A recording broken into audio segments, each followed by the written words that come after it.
What if I told you there's a plan to solve some of America's oldest, most painful problems, protect millions of jobs from being wiped out by AI, and do it all without costing taxpayers a single dime? Yeah, it sounds way too good to be true, I know. But that is exactly what a private policy proposal called the National Unity and Prosperity Act, or NUPA, claims it can do. So today, we're going to break down this pretty radical plan to see how it's all supposed to work. Okay, so first up, the proposal makes a massive claim that it can finally settle centuries of historical obligations. We're talking about huge, unfulfilled promises, like treaties with tribal nations and the immense economic debt owed to the descendants of formerly enslaved people. I mean, this is a challenge that has been a deep wound in America for generations. And if that wasn't enough, it also claims to build a kind of firewall to protect the American workforce from mass displacement. The enemy? Well, it's the one we're all talking about, the looming threat of automation and artificial intelligence replacing human jobs on a scale we've never seen before. And here's the kicker. This is the most audacious claim of them all. The NUPA framework is designed to pull all of this off with no new taxes, no new government spending, and no new debt. So the obvious question is, how on earth could that possibly work?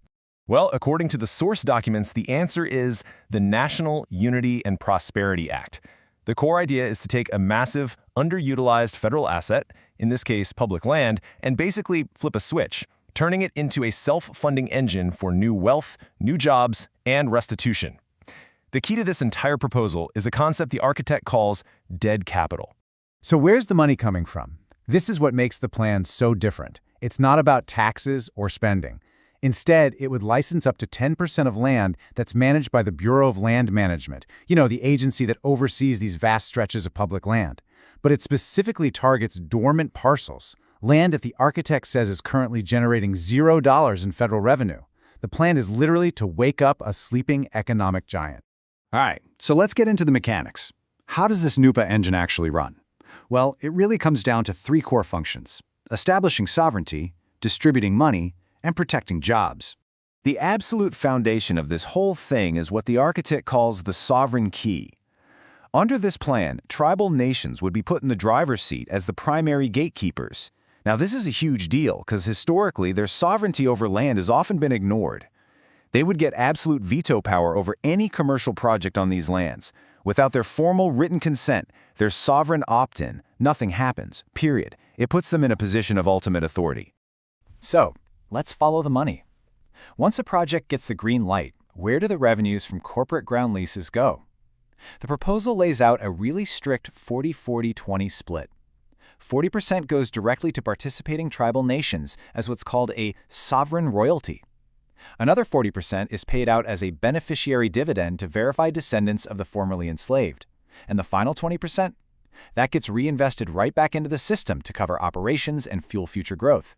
Now, to put that into perspective, check out this table. It shows the architect's financial projections if the full 10% of BLM land, that's about 24 million acres, is brought into the system. Over the first decade, the plan projects that this could generate over $1.6 trillion for tribal nations and another $1.6 trillion for beneficiaries. To give you an idea of that scale, the combined total is more than the entire U.S. federal budget for defense in 2023.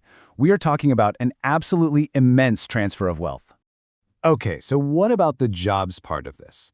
The plan's core economic theory for protecting the workforce is something called fixed cost arbitrage.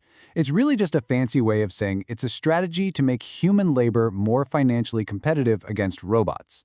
So imagine a company could save millions on its land lease by setting up shop on NUPA land. That freed up capital can then be used to make hiring an actual person a better financial decision, even if a robot could do the job a little cheaper.